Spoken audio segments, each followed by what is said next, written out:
과연 어떤 ETF가 파망을 가장 많이 들고 있을까?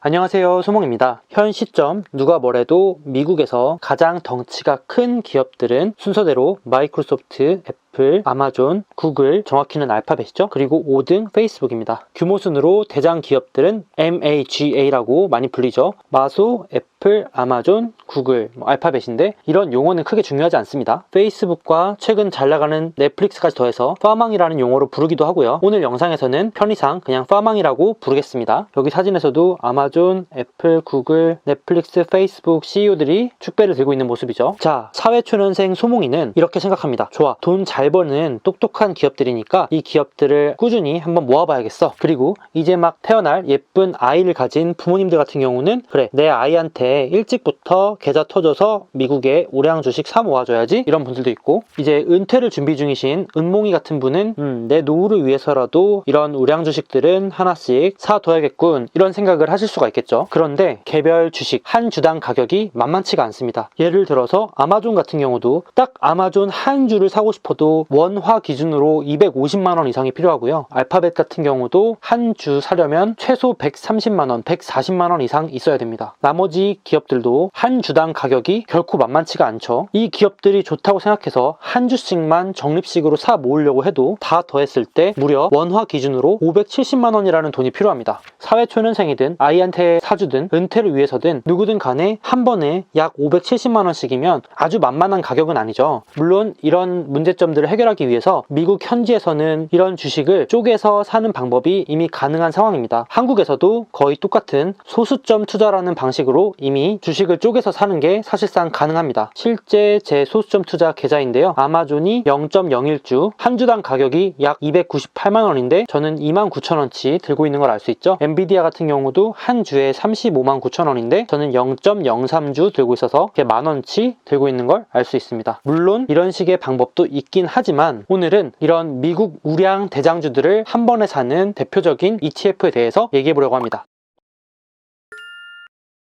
앞서 소개해드린 잘나가는 대장 기업들인 파망을 가장 많이 포함하고 있는 초우량 ETF 리스트를 뽑아왔습니다. 참고로 좋은 ETF를 찾는 것도 중요하지만 최소한 나쁜 ETF를 잘 걸러내기만 해도 충분하다고 생각하는데요. 이 네 가지만 고려하시면 크게 나쁜 ETF를 고를 일이 없을 겁니다. 첫 번째, 이 ETF의 운영 규모는 충분히 큰지, 두 번째, 운용 보수, 그러니까 수수료가 너무 비싸진 않은지, 수수료가 너무 비싸면 그냥 직접 투자하는 게 훨씬 나을 수도 있겠죠. 세 번째, 운용사는 믿을만한지, 네 번째, 금융위기 같은 아니면 이번 코로나발 위기도 잘 견뎌낸 ETF거나 운용사인지, 이것만 확인해도 최악의 ETF는 피할 수 있다. 그래서 1번 조건, 규모가 충분히 큰지, 보수가 너무 비싸진 않은지, 운용사는 믿을만한지, 위기도 견뎠는지를 보려면 상장 시기가 오래됐는지, 이 ETF가 오랫동안 유지됐는지, 최근에 그냥 유행 따라 반짝 뜬 건 아닌지 정리를 해놨습니다. 운용 자산 같은 경우는 10억 달러, 그러니까 1조 원 이상 운용되는 ETF로 걸러냈습니다. 운용 보수는 낮을수록 좋겠죠. 운용사 같은 경우는 미국의 3대 운용사인 블랙락이거나 뱅가드, 스테이트 스트리트, 이렇게가 3대 최대 자산 운용사이기 때문에 가능하면 이 운용사들이 운용하는 ETF를 사는 게 실패할 확률을 낮추는 편이라고 생각을 하고요. 그리고 상장 시기 역시 오래될수록 좋고 2008년 금융위기를 겪어낸 ETF면 더욱 좋겠죠. 미국의 대표 시장 지수인 나스닥 지수를 추종하는 QQQ가 당연히 운용 자산도 제일 큰 걸 알 수 있습니다. 상장 시기가 무려 1999년으로 가장 오래된 상품 중에 하나이고요. 운용사 역시 인베스코로 대표적인 운용사 중에 하나이고, 운용하는 자산이 2등이나 3등에 비해서 2배 가까이 많은 걸 알 수 있고, 뒤로 갈수록 이렇게 운용 규모가 낮아지는 걸 볼 수 있습니다. 잘 모르겠다면 운용 자산이 가장 큰 것만 골라도 크게 실패할 확률을 낮출 수 있고요. 그 중에서도 제가 쭉 살펴봤을 때 하나같이 다 괜찮은 ETF들입니다. 운용 자산도 크고 보수도 나쁘지 않고 0.04 이런 것들은 거의 무료에 가깝죠. 상장 시기도 2008년 이전에 상장된 것들이 아주 많아서 선택지도 되게 넓은 편입니다.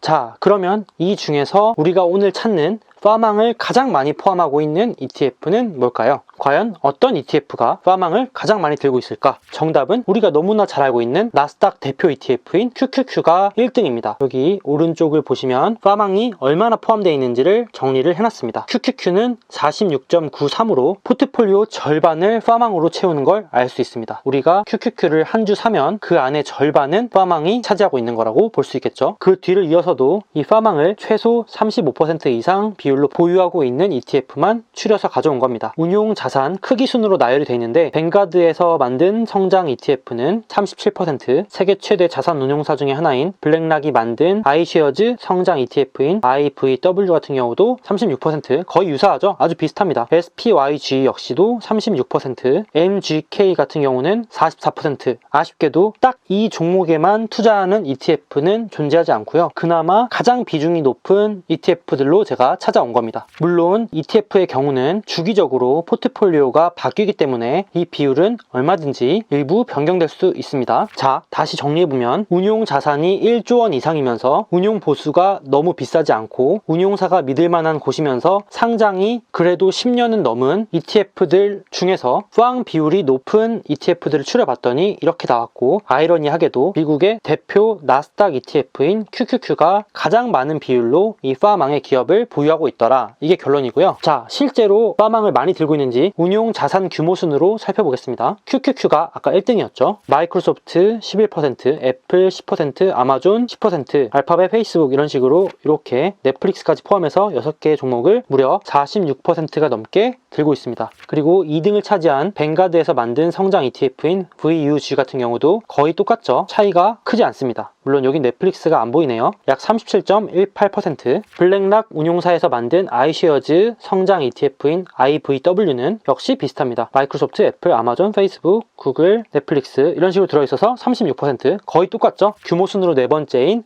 SPYG, 미국 3대 운용사 중에 하나가 만든 SPDR 성장 ETF죠. 여기도 똑같습니다. 거의 별 차이가 없다고 보시면 될 것 같습니다. 얘도 36.68%, 주가 흐름도 거의 큰 차이가 없습니다. 연초 대비 주가 흐름은 4개 ETF가 거의 큰 차이가 없다고 봐도 무방하고, QQQ가 현재까지는 앞서간다고 볼 수 있겠습니다. 1년으로 봐도 거의 유사하게 흘러가고 큰 차이는 없고, 결과적으로는 현재까지는 똑같이 QQQ, 나스닥 대표 ETF가 앞서가고 있는 상황입니다.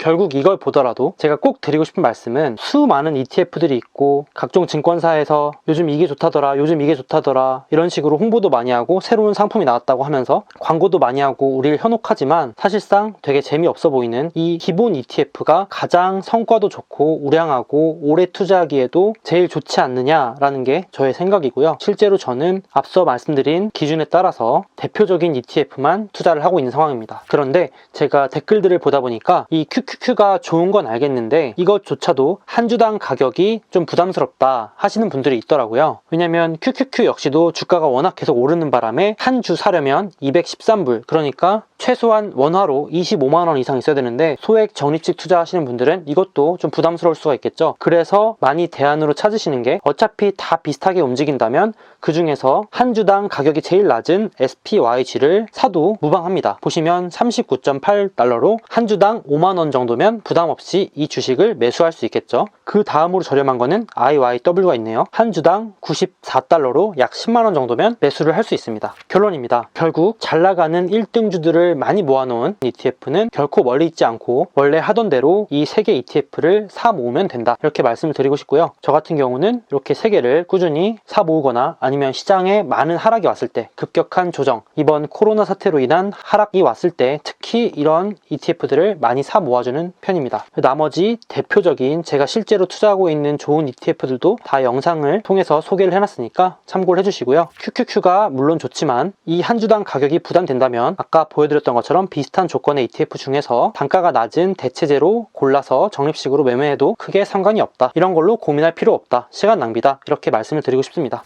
자, 그래서 오늘 영상은 여기까지고요. 미국의 대표적인 우량한 기업들을 사 모은다는 생각으로 좋은 대표 ETF들도 꾸준히 사 모아보면 어떨까 하는 게 제 생각입니다. 그럼 다음 영상에서 만나요.